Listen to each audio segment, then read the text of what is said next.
look like Brianna, Stewart, and Sabrina Ionescu has broken their silence about this massacre their team just had. The defending champions just got absolutely demolished on their home court, and the aftermath was pure gold. Sabrina Ionescu and Breanna Stewart stepped up to the microphones after getting outplayed by 14 points, and instead of making excuses, they did something that shocked everyone. Their honest assessment of Caitlin Clark's performance left no room for debate about who runs this league. Were you surprised by how gracious the Liberty Stars were in defeat, or do you think they were just being politically correct after getting schooled? The performance we saw from Caitlin Clark today against a team that started off the season 9-0, a team that is the defending champions, might have been the greatest women's basketball performance we have ever seen. That might have been the greatest showing from a WNBA player we have ever witnessed. That was spectacular. The shots she hit in this game, y'all, were something like I've never seen any other women basketball player ever come close to hitting. There are NBA superstars out there that I have not seen have a game with that. Let's set the scene here because context matters. When you're witnessing greatness, get acknowledged by other greatness. The New York Liberty walked into this game as the defending champions, sitting pretty at the top of the standings, probably thinking they'd handle a fever team that had been struggling without their star player. Instead, they got served a basketball lesson so thorough it came with a diploma. Caitlin Clark returned from her 5-game injury absence and immediately reminded everyone why she's the most important player in professional basketball. 32 points, 7 assists, and enough highlight reel moments to fill a Netflix documentary. But here's the kicker. After getting absolutely worked by Clark and the Fever, Sabrina Ionescu and Breanna Stewart didn't retreat into excuses or downplay. What happened? They gave Clark the flowers she deserved. Like, we go on runs, they do as well. They're a great team.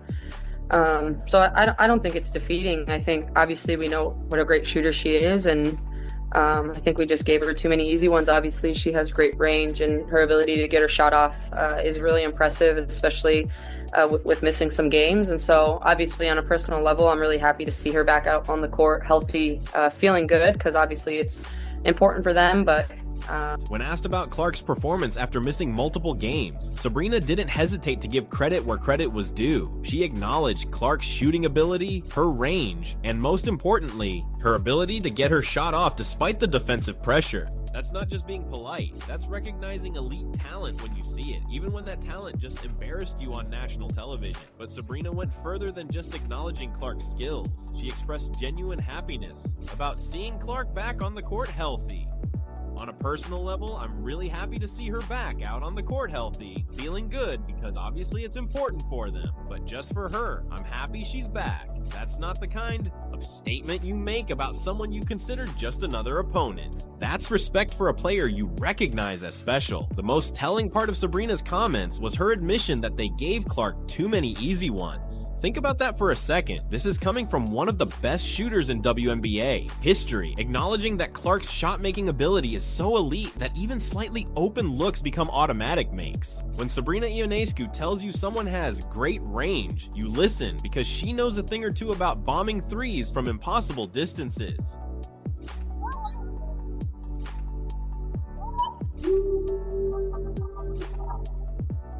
Breanna Stewart's approach was equally respectful, but came from a different angle. As one of the league's most accomplished players, someone who's won championships and MVP awards, Stewart could have easily deflected attention from Clark's performance by focusing on team breakdowns or officiating. Instead, she acknowledged the reality that they got outplayed by a better team on that particular night. Reaction with one another. Stewie's laughing. Caitlin knows it's ridiculous. Just out there having a good time with it. Stewart's body language during the game told its own story. When Clark hit that logo 3 with Stewart defending her at a distance, instead of showing frustration or anger, Stewart actually smiled and seemed to appreciate the shot. That's the reaction of someone who understands they just witnessed something special, even if it came at their team's expense. And we had our moments. We got back into the game. We had that run when Stewie was guarding Caitlin Clark, but then they executed well. And, you know, we had so many breakdowns on defense and they made shots. They really punished us on that end, making, 17 threes from 35. It was just too wide open. So the defensive breakdowns that Stewart referenced weren't random mistakes. They were the direct result of Clark's gravitational pull on opposing defenses. When one player can pull up from anywhere past half court and make it look routine, it completely changes how teams have to defend.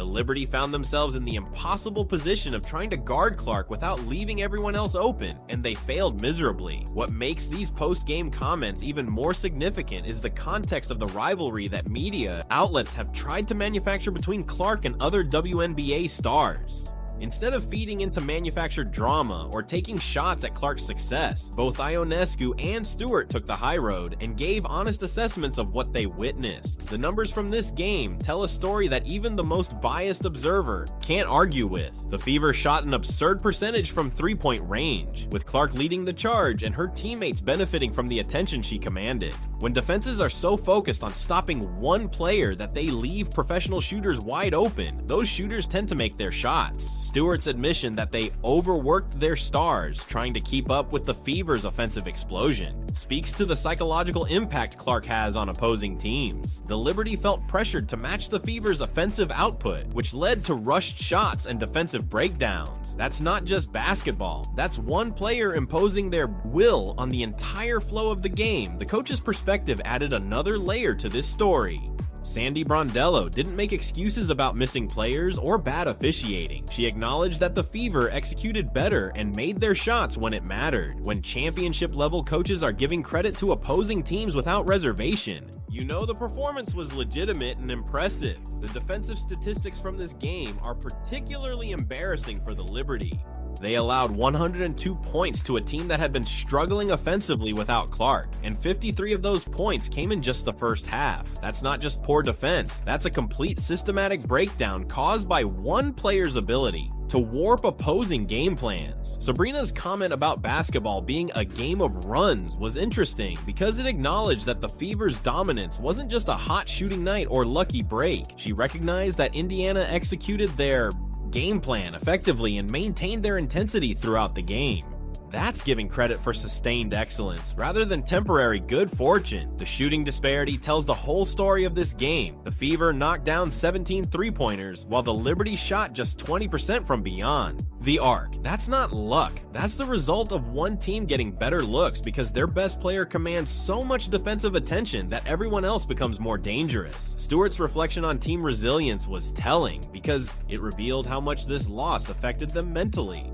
The Liberty pride themselves on being championship-level competitors, but they admitted to struggling with the pace and execution that Clark brought to the game. When defending champions are talking about needing to look in the mirror after losing to a team that was written off without their star, that says everything about Clark's impact. The transition game statistics from this matchup were particularly brutal for the Liberty.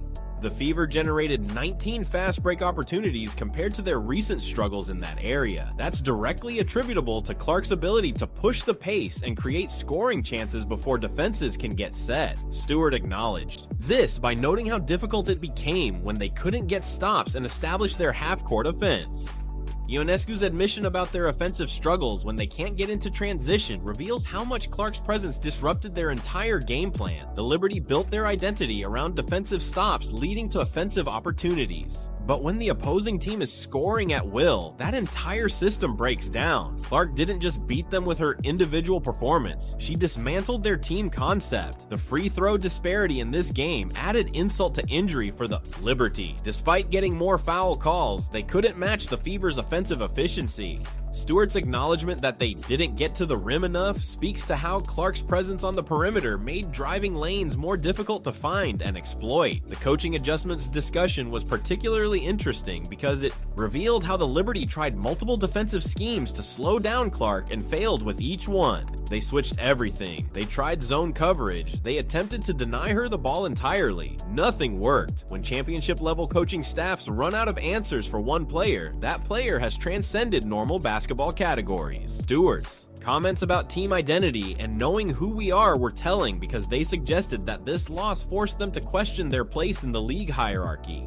The Liberty entered this game as defending champions and league leaders, but they left questioning whether they're actually the best team when everyone is healthy. The international perspective adds another dimension to these post-game reactions. Both Ionescu and Stewart have represented their countries in international competition and understand elite basketball at the highest levels.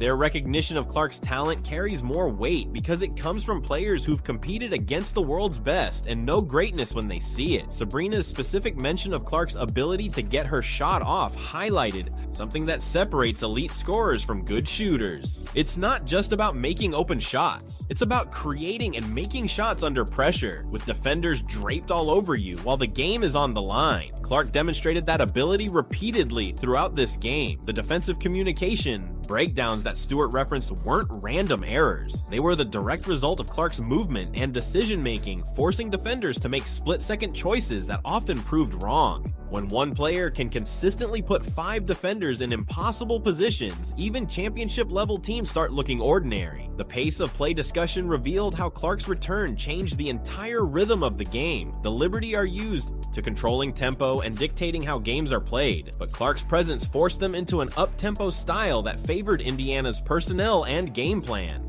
Stewart's acknowledgement of this shows professional respect for Clark's impact on game flow. The shooting performance that triggered this praise wasn't just about made shots, it was about shot selection and decision-making under pressure. Clark consistently chose the right shots at the right times, even when taking what appeared to be difficult attempts. Ionescu's recognition of this shows an understanding of what makes truly elite players different from merely good ones: the team chemistry. Discussion became relevant because Clark's return immediately restored the Fever's offensive identity. Players who had struggled to find rhythm without her suddenly looked comfortable and confident. Stewart's observation about execution acknowledged that this wasn't just individual brilliance, it was one player making everyone around them significantly better. The defensive pressure that the Liberty tried to apply to Clark backfired spectacularly because it opened up opportunities for her teammates. Stewart's admission about giving up too many open ones revealed how Clark's gravity as a scorer creates advantages that extend far beyond her individual statistics. The game plan discussion in the post-game interviews revealed how thoroughly the Fever had prepared for this matchup. They attacked specific Liberty weaknesses and exploited defensive tendencies that championship teams usually hide successfully.